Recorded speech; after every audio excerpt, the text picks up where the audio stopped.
bump up between you and... Okay, I'll try to not mess it up. Come to save you. Just don't move. Okay. Okay.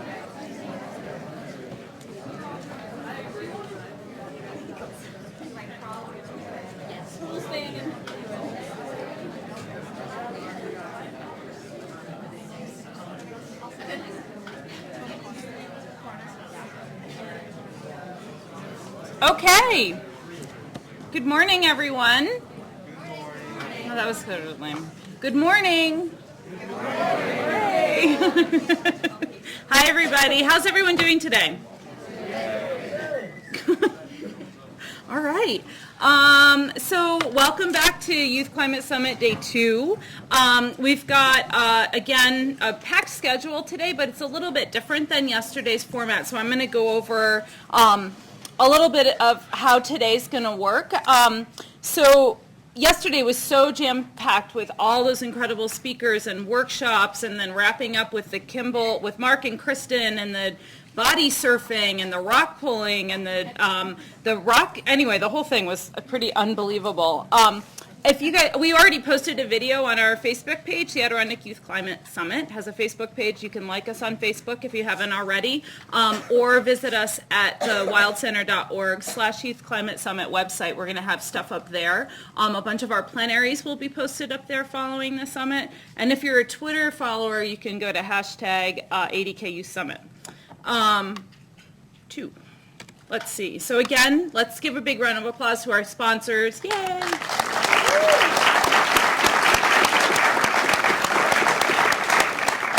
We do have a special surprise at lunch today. One of our sponsors is providing ice cream. I won't tell you which one. So this is how today's going to work. So this morning we're in here for our very first plenary. Then we're going to head out to the Find Out Forest for the poster session. So the poster session is an opportunity for schools to showcase the work that they've been doing for the past year or the past however many years. And it's an opportunity for you to get ideas. So I really encourage you to talk to the schools that brought posters and talk to those team members and find out what they're doing. This is the networking and like connecting, and there's been lots of great ideas that have been shared in the past. I can think of, for one, is the water bottle refilling station. How many schools have water bottle refilling stations? There's a lot now, but that was one of those ideas that got shared in the youth summit. And another one was including special education students in their school recycling or their school garden projects. And I know that Troy did that and talked about that. Where's Troy? Are they in here? Yes, Troy. And it is like such the most moving program. And I know other schools now are thinking about it. Tupper Lake has been including their special needs kids in their green team programming. So there's a lot of great things to learn about in that poster session. And then we're going to come back here to the theater at 10:30, and we're going to connect with Finland. And so you might be wondering, what's Finland all about? Well, they actually today are also having a Youth Climate Summit. And so they've been, they're 7 hours ahead, so they've been doing this all day while we were sleeping. So that was their November 7th. So we're going to connect with those kids at 10:30. So I'd really appreciate it if we could try to all be back in this room by 10:30, because they are on a pretty tight time schedule, and we have the call planned for that time. And then we're going to do open space. You'll hear more about that. That's another opportunity for you to share your own ideas, and it's going to be great. Then lunch. During lunch, for those of you who took Mr. Dodd's video workshop, raise your hand. There's a few of you. So during lunch, after you guys have a quick lunch, please go to back to that main conference room, and you're going to work on editing your videos. And then our final session in the afternoon will be focusing on climate action planning. So this is where you're really going to plan out your whole year, and we'll talk more about that. Let's see. A couple other just housekeeping reminders. We still have, there's the green photo booth that's in the Find Out Forest. You can check that out. Yesterday you should have all gotten bingo sheets. If you didn't, there's still some at the front desk. We haven't given away all our prizes. We have all these cool prizes. So if you haven't gotten a chance to play bingo, you still can and win something. let's see. And also, just as a reminder, many of our speakers are still here today. I know Brian is still here. There's a bunch of other folks that are, Adrian, the Master Gardeners is still here. So there's a bunch of folks still around. Please make sure to connect with them, ask some questions. They're here as a resource for you. Okay, and now with that, I'm going to ask Caroline up to introduce our next speaker. And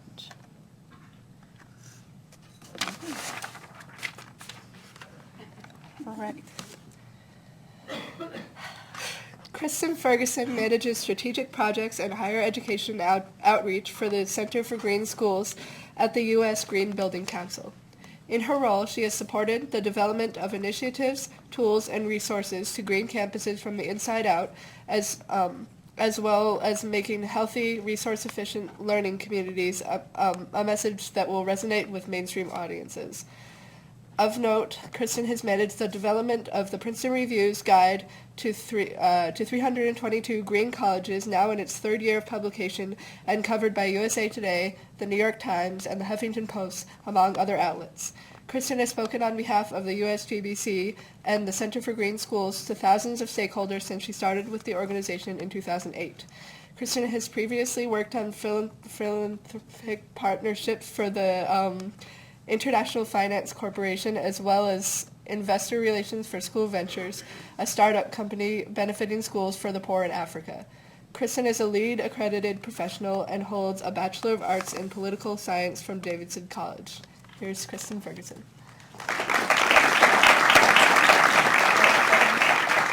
Hey y'all, how's it going? Who was here yesterday? Who's here today for the first time? So nice of you guys to come. Thanks.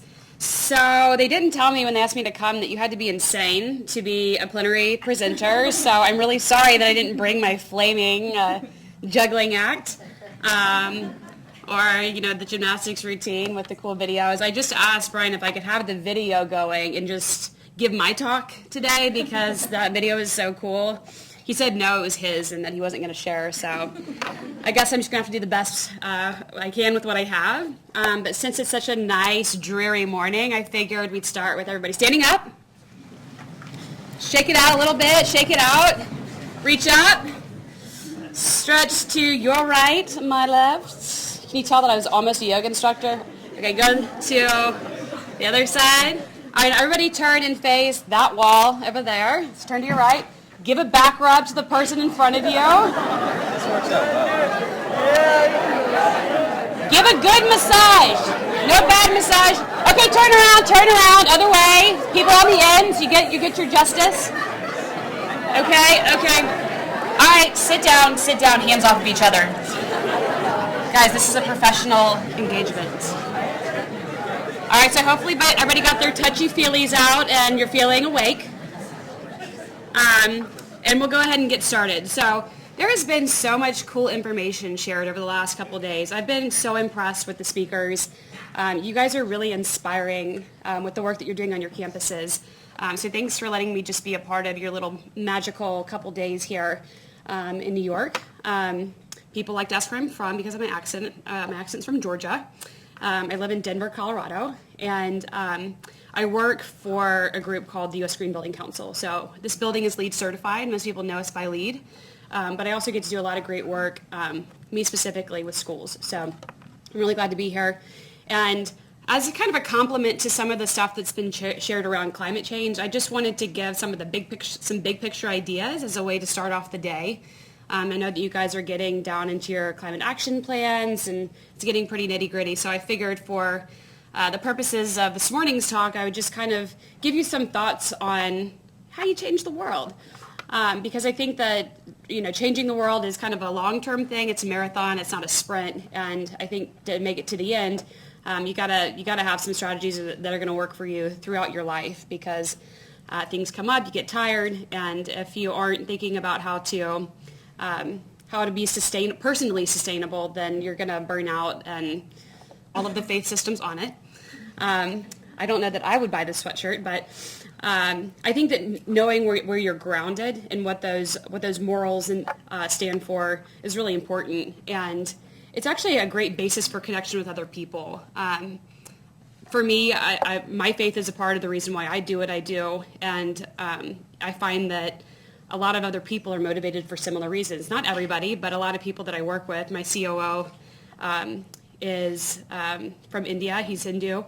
My boss is Jewish. I grew up in the Christian faith, and there are a lot of people who are Buddhists that I work with. So I think that just finding what the commonalities are and really embracing it, I think, is a great way to go deeper with people. Maybe you know that you stand for renewable energy. You want cleaner energy sources. And so you're committed to living more sustainably yourself and trying to choose means that don't use fossil fuels. If that's what you're committed to, then it makes it easier when you have opportunities to make a choice between something that's more sustainable and less sustainable. Maybe your thing, I heard a lot of people yesterday talk about their passion for food and agriculture. And last night's Circus Act was also a great, whether or not we learned anything, we learned that I think farming can be fun and it's very cool. And they grow really big radishes. But I think that there actually is something very beautiful about being connected to the earth and being disciplined about eating seasonally and trying to choose the local and organic if that's something that you're passionate about. So I think that, you guys are at a point in your life where you can make these decisions and you can start making choices that as you go forward, that they complement each other. And that, again, when you come to a crossroads, you're making choices that go back to the things that you believe in. So my second strategy is to have role models.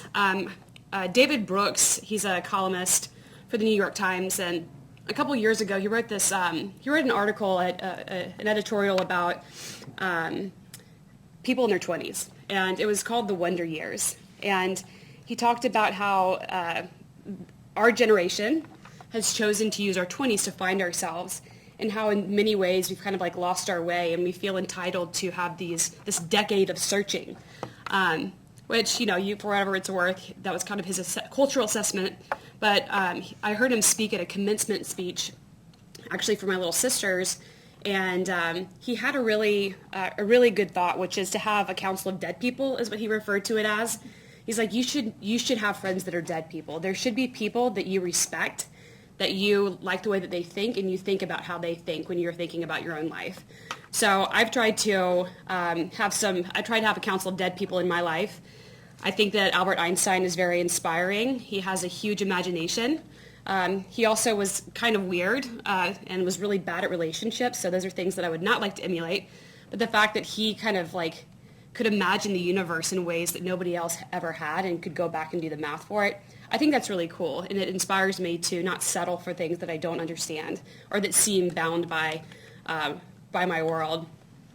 This handsome guy with that super sweet scarf is Henry Nouwen, and he's a theologian, but he's also someone who walks the walk. So I really respect Henry Nouwen because he's someone who chose to go and live out his faith. So he was a Catholic priest, but he also went and lived in this community of people who were disabled, but they support one another. And so he spent at least a decade of his life living with people who are challenged mentally and physically. And it was just a part of his story. He wanted to be in that place. And I think that the way that he thought about it, the way that he chose to live his life like that, that's cool because that's uncomfortable. And I really hate being uncomfortable, and so do most Americans. And so to pay attention to people who put themselves in those circumstances inspires me to maybe dig a little deeper and push myself outside of my comfort zone. Now, this lovely lady is Elizabeth Cady Stanton. And she, if you don't know, she was really integral to the women's suffrage movement. I saw a really funny, it was one of the nighttime shows where they went around and they asked people if they were opposed to women's suffrage. And a lot of people were like, I would never support women's suffrage because I thought suffrage was like women suffering, which again goes to show you how smart Americans are. But she supported women getting the right to vote. And she was also really involved with a lot of other civil rights related movements with African Americans in our country. So she was just kind of a badass. And so even though she looks kind of frumpy here and she has a really weird cotton ball wig, the stuff that she did at the time, it was pretty baller. Nelson Mandela, I think most people know who he is. When I read his book, A Long Walk to Freedom, my mind was totally blown. He is someone who was actually a very common person. And I think that's what you find with a lot of leaders, is that it's not that they necessarily were extraordinary, it's just that they stepped up when they when there was a space cleared for them. And I had the chance to go and visit Robben Island, where he was imprisoned for, I think it was 17 years or 19 years. He was in a couple prisons. But I've heard Desmond Tutu speak, which is one of his friends, who's also very inspiring. But just people who I guess, go somewhere deeper to be able to lead in a way that has been asked of them, I think is really beautiful. And the story of, it's just amazing because apartheid was entrenched in South Africa until it wasn't. And then everybody was like, I don't know what that was, where'd that come from? And they acted like it was really weird that it ever happened, but it had been around for so long. And so to have somebody who could be the face of justice and freedom, and was a very kind and wise person, I think is really cool. So she's not dead, but this is Sheryl Sandberg. Do you guys know who she is? Anybody? Anybody know who she works for? You can shout it out. Facebook! So she's the COO of Facebook, and she wrote a book called Lean In. I will say a controversial book called Lean In, about women in the workplace. And I think as a young woman myself, her writings were really inspiring to me, because it wasn't her saying like, the man is keeping us down or men are keeping us down. She was like, look, we're all a part of this system and we need to make it work for everyone. And so I think that she's someone that who speaks very truthfully and keeps it real. She's also incredibly smart and ambitious. And so I just really appreciated reading her work, because I think that she really, she breaks a lot of the myths that I think that are out there. Like, there's this big emphasis that's been out there about like having a mentor. And so she said that she's had all these like awkward conversations with people who are like, you're a successful woman, will you be my mentor? She's like, I don't even know what that means. Like, what do you mean be your mentor? Like, what do you want me to do? She's like, if you work hard and I think that you're doing cool stuff, I want to spend time with you, but I don't really know how to do this whole like, will you be my fairy godmother thing, And so people like that, I think, keep me honest, which is cool. So Council of Dead people, think about it. I suggest reading books. I think that they're really useful, and I think that you get the chance when you're in school you have a good excuse to read a lot of books, so you might as well go for it. So my next strategy for changing the world is to have friends who are smarter than you and to like it. So I'm not saying it has to be like the dweeb, but and I'm not saying that Google is a person, but I think that it's worth being friends with people who are smarter than you, because they can help you to grow, and they can also be your friends when you have questions about things they don't understand. I love that I have friends that are smarter than I am. There's a book called Rich Dad, Poor Dad that's about real estate investing, and it's written by this guy who has two dads, his real dad and then a stepfather, and one grew up very blue collar and was very much about like working up the hierarchy, and his other dad didn't grow up that way, and he did this thing with like having smart friends. And so he uses the story of the rich dad, poor dad to talk about how to be successful, because he says that you don't have to necessarily know everything, but if you know the people who know how to do the things you need to do, you can be really successful. So this guy who wrote the book he's done really well with investing in real estate. He also was investing at a time when real estate was a good place to be putting your money. But, I just think that when you're in high school especially, you kind of have your group of friends, and that's cool. But just being thoughtful about who you choose to be friends with. They don't have to be at your school. I think that you can find smart friends. Like maybe it's at conferences like this where you just start to connect the dots and you realize who you kind of want your army to be as you go forward. So think about who you want to build your army with. And honestly, if there are people that aren't good for you, I would also say don't be friends with people who don't build you up and help you grow. I think that if you want to be successful, if you want to change the world, you have to make good choices for yourself. So friends are a really big component of that, because they will sustain you in the good moments and the bad. So this is kind of like a version of that last one, to have friends who think differently from you, and also don't forget to do your homework. I think it's really healthy to have discourse.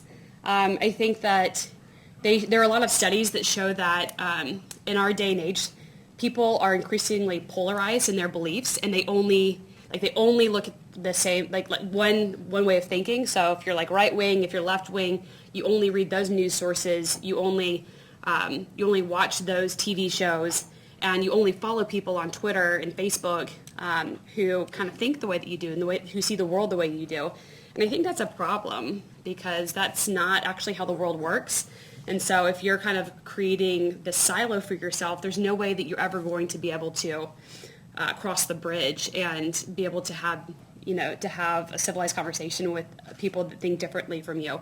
So the do your homework part is about doing your research and like just giving it a chance, like trying to say, like, even if I don't believe in this, I can try to understand where this person is coming from and why they might think like that. For example, if you look at the coal industry, you have a lot of people who get really fired up about it because that's how their family makes money. And so just to say coal is dirty and it's bad and it's not good for us, it's not quite that simple. Coal is also really cheap. And so when you talk about trying to get off of coal, I think it has to be in the context of a bigger conversation because these are people's lives and it's their communities that you're talking about, right? So I think in a world that seems to be becoming increasingly polarized, there's a great opportunity to be a bigger person and to try to have friends who think differently from you and to be able to talk about it in a way that's balanced. So, it can be a left brain, right brain thing. This is a Mercedes-Benz ad that I like it more just like for the artistic value of it, which probably shows that I'm right brain. But I think that people think differently politically. They process things differently. So just being open-minded to the way that people see the world, I think, is just a really good thing to do because it'll help you to be able to relate to anybody. Okay, so this goes back to strategy number 1, know your non-negotiables and become a master of negotiation. So although we would really like to always be able to do exactly what we want and have our way, that's certainly what I would like, I think you have to figure out what your things are that you can't budge on because it would be compromising your values, and you need to figure out what things can be negotiated. So this applies in a lot of arenas. Relationships, this applies in your job, this applies in politics. And ultimately, the people who are most successful are those, so it's not the people who can bulldoze other people, it's the people who learn to work with other people, right? And so negotiation is another word for compromise. So even if you don't necessarily think that they're like your best friend, they're probably not Hitler on most days. And so you can probably find some common ground. And actually, the people who are the best at getting things done are people who can actually convince other people that it's their idea. So if you can figure out how to do that with, climate change or, your music or whatever it is that you're trying to do, if you can get people to think, oh, actually that was my idea, then you're going to be doing really well. So ask good questions. I think this applies in a lot of different situations. First of all, in places where you have assumptions, like you've written people off or don't agree or whatever it is. If you can start with 3 good questions, that's going to get you to a pretty cool place most of the time. So I think this is really valuable maybe this is with your role models, maybe this is with your friends, maybe this is with the people who think differently from you. But I think that asking good questions is a really great skill to have, and it's not something that we think about very often. So if you can just work on being more inquisitive and asking people about kind of like where they come from and why they think that way, you'll get a long way. I think that we also, as you get older, you don't really know people in your work as much, I'll say that for myself anyway. And so sometimes I get really frustrated with the people I work with or people in my company or outside of it. And then a lot of times you realize that people just have real life stuff going on and that life isn't always as easy as it seems. And then when you're going through a hard time and you can't keep it to yourself, you realize a lot of people have been in that situation. A lot of people have shared in that suffering. And so if you're able to actually relate to people, I think empathy and just having an inquisitive mind will help you to get to a place that you wouldn't necessarily expect, even if in the end you don't you still don't agree with the person. So there's Willy Wonka asking a really good question. Okay, so strategy number 7. Learn early what gives you energy and what drains you. So a lot of people talk about the Myers-Briggs. I'm sure you guys have heard of it. There's the extrovert, introvert, there are the ways of processing information. But ultimately, you don't want to end up in a place where you're over it, And from talking to you guys, I've learned that everybody in this room is passionate. I think you guys are driven, and you're going to need to sustain that energy to get stuff done. And so figuring out what the balance is with taking care of yourself and having that personal sustainability piece as a part of your plan, because good things don't come easily. And you need to figure out if making time to sleep is important for you. Some people it's not. Making time to exercise, making time for friends. I think there are times in your life that life is crazy and you just have to be on the ball and just be focused. But I think that that can only be for a season, right? And then you have to figure out what the things are that give you life. And if you need to take time off or whatever it is, just making sure that you're making time for those things because it's different for everyone. And being self-aware is also really helpful in being able to stay the course. So I don't really think you guys need this advice because it seems like you guys are already there, but I think a strategy for success is definitely to be courageous. Very few amazing things have happened because people were, passive.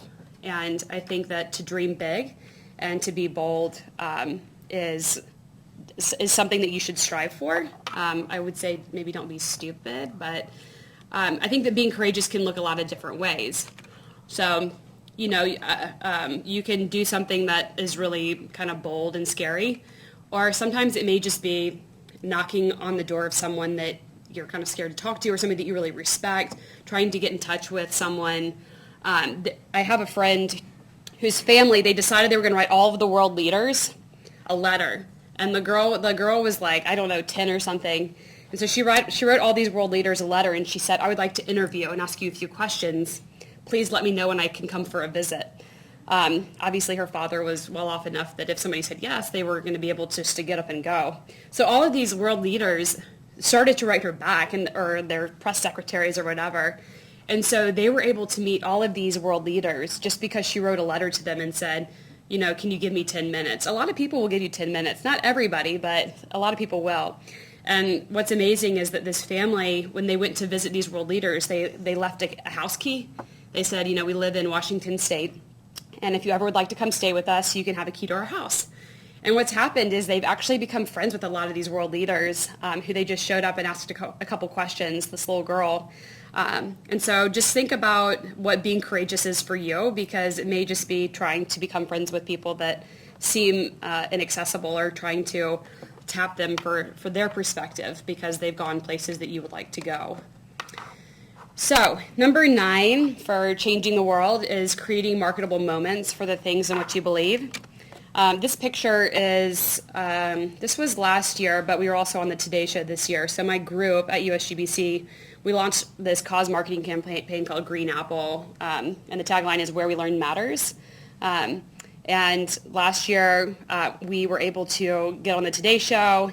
There's a guy there. The guy in the back on the left is Stephen Ritz, who works in the Bronx and does really cool stuff around vertical gardens. And he's kind of a nutcase. He probably would have fit in really well here, but he was able to give this talk about gardening in the Bronx. And I think marketing your moments is really huge. So find ways to get other people's attention. It can feel superficial because when you're committed to something that you really believe in, deep in your soul, it can feel sort of superficial just to want to get some press coverage. But it also goes a long way in being able to say to other people this is a big enough deal that somebody else is talking about it. So whatever you guys are working on, figure out how you can get those moments. And whether that's being able to get up in front of your school and talk about it, whether that's getting in the newspaper or on the local news station, something like that. Just keep those things in mind, because a lot of our most effective initiatives out there are ones that are well branded. So whether that's the Obama campaign, or whether that's Coca-Cola or something else, people who can get their name out there. Though I guess Coca-Cola is not really a news story, but people can get their name out there. It builds itself. You think about the pink ribbon stuff. Think about how huge their brand is because they've been able to have these big partners and had a big break. Okay, so the final thing is to celebrate. And I think that sometimes we forget about this. When you're fighting the good fight, you just kind of like, you're like so focused and you're never going to be satisfied. And so actually taking moments to celebrate, like with yourself, with your friends, with like the people in your club, I think that celebrating is really important. And so making sure that you make time for yourself and you allow yourself to, like, I don't know, eat a lot of ice cream or shoot off fireworks, which is what my husband likes to do, which is illegal in the state I live in. Which is basically his way of just letting the police know where he is. I've figured that out because we'll drive up to Wyoming and get fireworks, and then the rest of it's just kind of like, okay, well, when will they find us? But I think that for whatever you're working on, it's really important to re-energize and just like take a moment to be like, you know what, we've done a lot, we've accomplished a lot, and we should be really happy and proud of ourselves. So those are all of my tips for today. Again, I feel like you guys have a wealth of knowledge that you've compiled this week, and so I hope that as you go back, you can figure out what the 1 or 2 or maybe 3 things are that you really want to focus on, because while you can change the world, I think it's easy if you just start with that one thing. So thank you guys so much for having me. I'll be around for the rest of the day and would love to chat with you guys more. Thank you.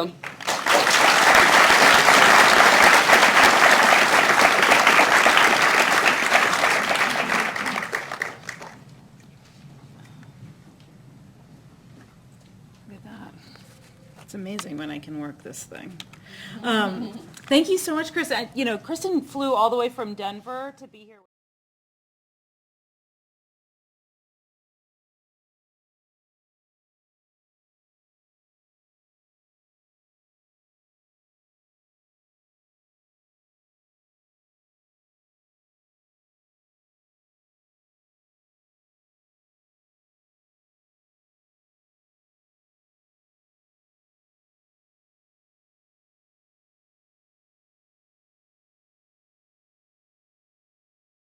Let's see, right now it is 9:25, I think, we're just about. Do it. Hey, how are you?